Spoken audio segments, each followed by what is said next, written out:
अल्हम्दुलिल्लाह वस्सलातु वस्सलामु अला रसूलिल्लाह व अला आलिहि व अस्हाबिहि अजमाइन अम्मा बाद अऊज़ु बिल्लाहि मिनश शैतानिर रजीम बिस्मिल्लाहिर रहमानिर रहीम रब्बि इश्रह ली सदरी व यस्सिर ली अमरी व अहलुल उक़दतम मिन लिसानी यफ़क़हू क़ौली।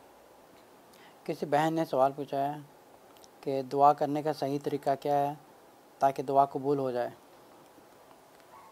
व नहमदुहु व नसल्ली अला रसूलिल करीम अम्मा बाद। देखिए, दुआ करने का कोई सही तरीका नहीं है, लेकिन इंसान सबसे पहले अपने गुनाहों को ख़त्म करे।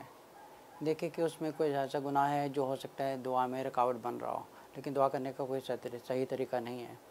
और ज़्यादातर हम लोगों में ख़राबी ये है कि हम लोगों ने बचपन से जो दुआएं होती हैं या कुरान होता है या कुरान की आयतें होती हैं, हम लोगों ने रट्टे मार के याद किया होता है, लेकिन हम ये नहीं देखते कि उस दुआ का मतलब क्या है। जैसे सूरत फ़ातिहा पढ़ते हैं, सूरत फ़ातिहा कितनी खूबसूरत दुआ है जिसमें अल्लाह ताला से ये कहते हैं अल्हम्दुलिल्लाहि रब्बिल आलमीन अर्रहमानिर रहीम मालिकि यौमिद्दीन।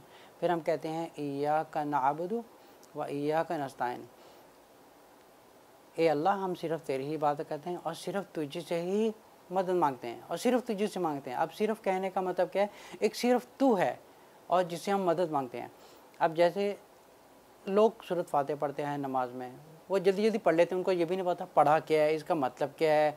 अब ये पढ़ने का मतलब होता है कि आप अपना राब्ता अल्लाह ताला के साथ बिल्कुल ठीक कर रहे हैं। सबसे पहले हम अपने गुनाहों को दूर ख़त्म करना चाहिए। घर में जो नाजायज़ काम हो रहे हैं, इस्लाम के ख़िलाफ़ काम हो रहे हैं, या टीवी देखे जा रहे हैं, या कुछ भी गलत काम ऐसे रहे जो दुआ में रुकावट बन सकते हैं। दुआ करने का कोई सही तरीका नहीं है। दुआ है कि जब आप मांगें तो दुआ पढ़ी नहीं जाती, एक अल्लाह से हम लोग रो के कुछ मांगते हैं अल्लाह से।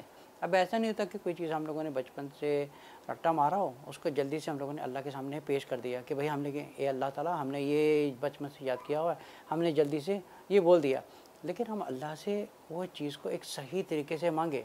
जैसे हज़रत आदम अलैहिस्सलाम ने दुआ की थी, रब्बना ज़लमना अनफुसना व इल्लम तग़फ़िर लना व तरहमना लनकुन्नन मिनल ख़ासिरीन। ए अल्लाह, इसी तरीके से अगर हम इसकी ट्रांसलेट करें तो हम एक सच्चे दिल से अल्लाह के आगे रोते हैं, ए अल्लाह, मैं अपनी जान पर जुल्म किया है, तो हमें माफ़ कर दे। अब अगर हम लिखो जल्दी से दुआ में पढ़ देंगे रब्बना ज़लमना अनफुसना व इल्लम तग़फ़िर लना, तो फिर ये दुआ का वो असर नहीं रहता है जो एक अल्लाह ताला कुरान में फरमा रहे हैं। दुआ करने का मतलब ये नहीं है कि आपने जो याद किया है उसको आप जल्दी से पढ़ दें। सबसे बेहतर दुआ ये है कि आप कुरान से वो दुआ की आयतें निकालें जो अल्लाह ताला, जितने भी पैगम्बर हैं अल्लाह ताला से मांगते थे।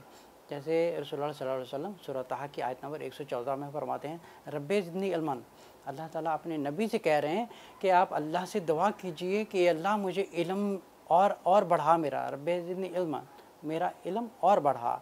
इसी तरह जब हम अल्लाह से दुआ करते हैं तो दुआ करने का मतलब ये है कि हम अल्लाह से कुछ मांग रहे होते हैं। अब ये नहीं होता कि हमने दुआ याद की है और उसको पढ़ के हमने ख़त्म कर दिया है, इसलिए हमारा अल्लाह ताला से राब्ता नहीं होता।